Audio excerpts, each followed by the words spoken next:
Hi, it's Chris Drury again, and I'm here to talk to you for just a second about copyright. I know that we've talked a lot about this and it's crazy, but I want to offer solutions. I know I felt like last time I talked to you, it's like, don't do these things. And I still stand by like, don't be distributing PDFs that you don't own the right to. That's definitely something we don't want to do. But we know, hey, there's poetry on the web. We've got a poetry unit coming up.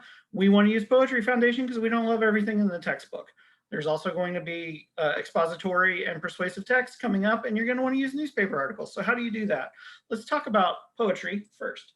So I created this inside Canvas, and I'm going to show you how I would link out in a way that will allow me to comply with copyright. So the first thing I have is my favorite poem we're going to go look at, and the kids, our students, will do an assignment with that. And maybe I've got an assignment, or maybe I've got a discussion. You can create it in any number of ways that you want to do it and assess it inside your Canvas course.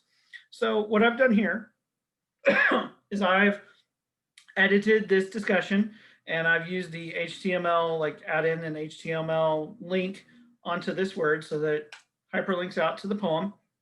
When you get to the poem, here it is, my favorite poem in all the world, and it's the Poetry Foundation, which I think probably most everybody is familiar with. That's great, Chris, but why didn't you just copy and paste the poem or embed the poem? Well, that's why we're here.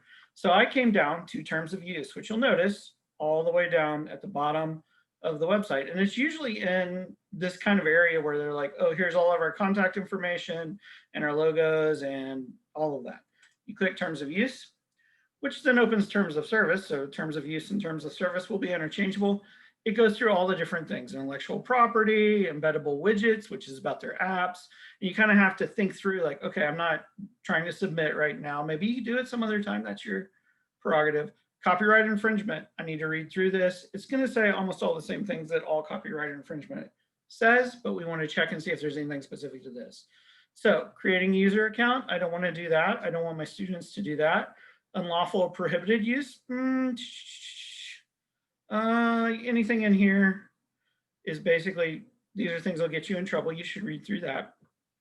Links to third-party websites, that's them talking about, hey, these are the websites we might link to and what that means when we do that.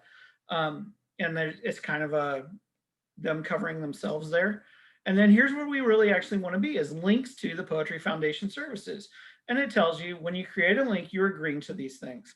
And it says you've got to do all these things. The first one, it says you may not insert an intermediate page, splash page, or other content between the link and the applicable page from the services, or create a frame around the information provided from the services, or present it in any other way than it is presented in the services. And the services would be the website or the app or print if they do have a print magazine that comes out.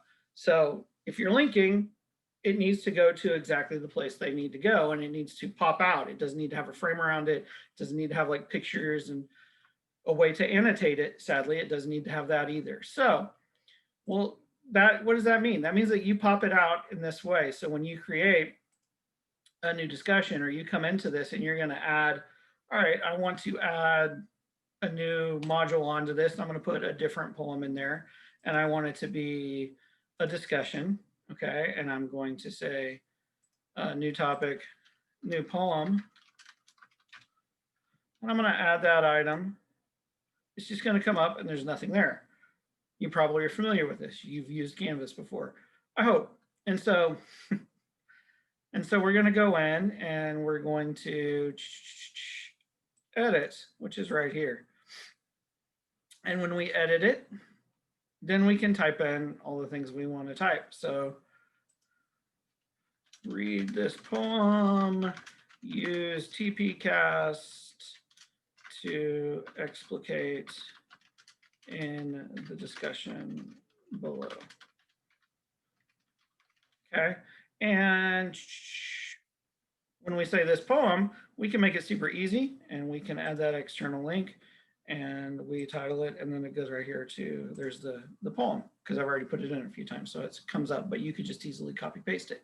What you don't want to do, I'll go ahead and give you an example of me being bad. Yes, I'm going to leave this site. I didn't save the changes. I'm okay with that.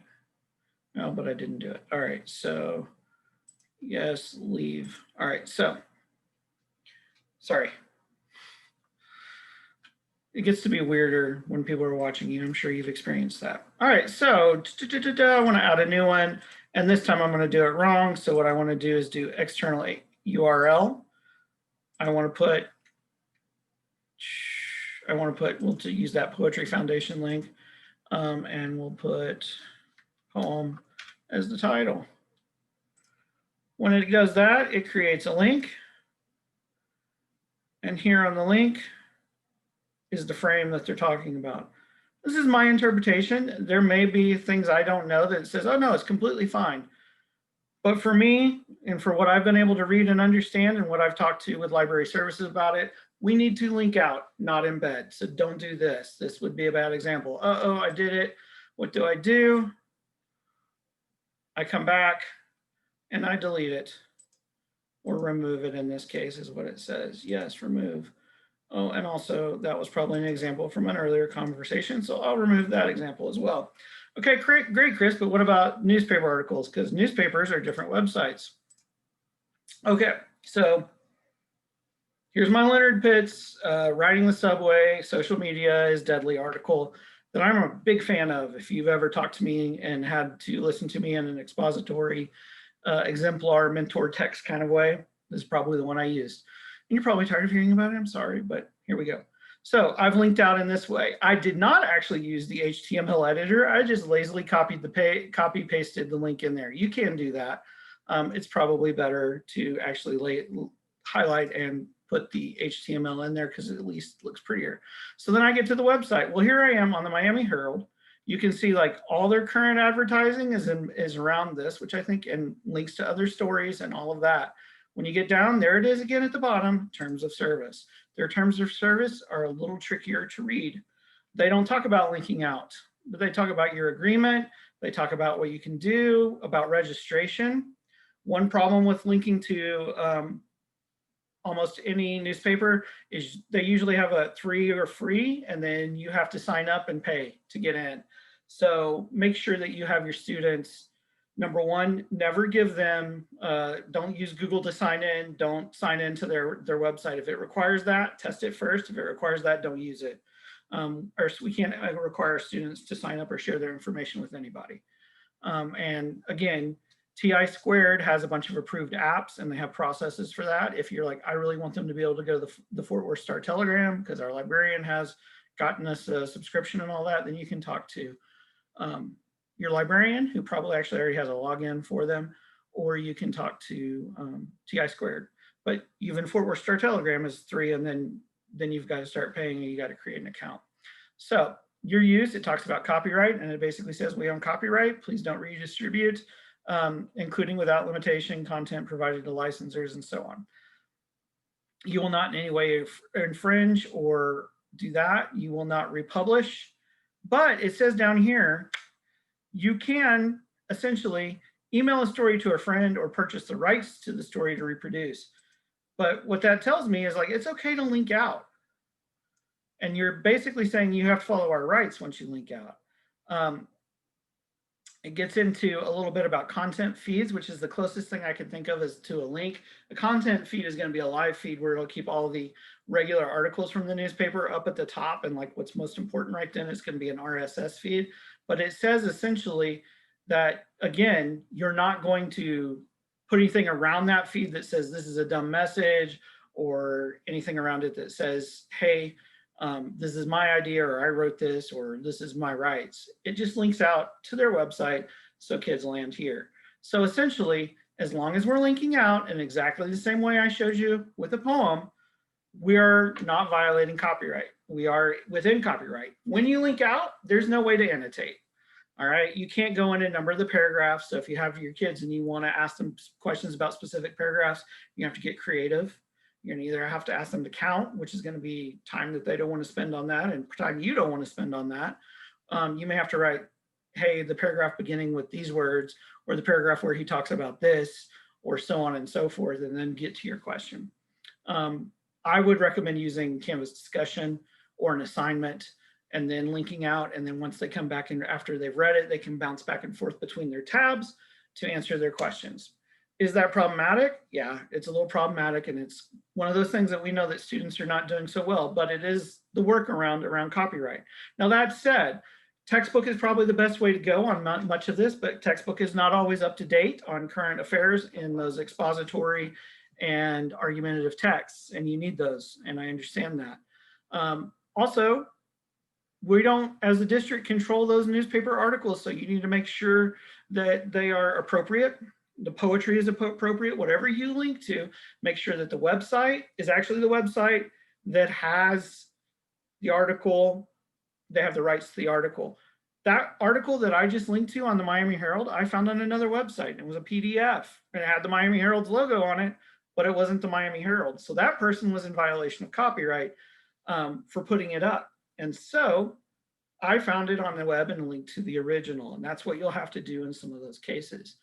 Again, you've got to check and see how many times, like, I can let the kids get there without them being locked out and having to create an account or pay for it. But you check that and do that ahead and make sure it's okay. You also make sure it's okay for them as far as content, as far as appropriate for school and appropriate for my particular students. You don't want to do anything that's going to get you before a review board of HR or the school board or anything of that nature. So just make sure and use what I hope is common sense for everybody, and I think most people it is. Read through. If you're in doubt, don't use it. As far as content goes, if you're in doubt about copyright, I'm not sure this is the website that has the copyright to this, keep looking or don't use it. Or write to them, and they have links inside all those terms of services. I've glossed over them, but you saw probably some, hey, if you want to republish, contact us for rights. They don't usually give those for free. We have tried with a few texts from like the New York Times or things of that nature. And you have to pay like a $25 fee. If you're willing to pay that for your own class, I guess that's up to you. Just make sure it's appropriate for your students.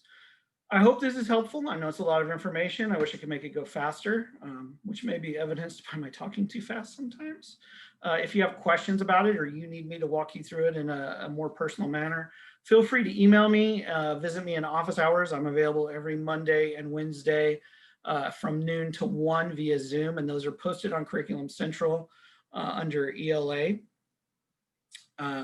If you need specific time with me, you can also email me and we can arrange a time when I can get into your Zoom or Teams and I can talk to you specifically about any questions you have around this. Thank you very much for your time.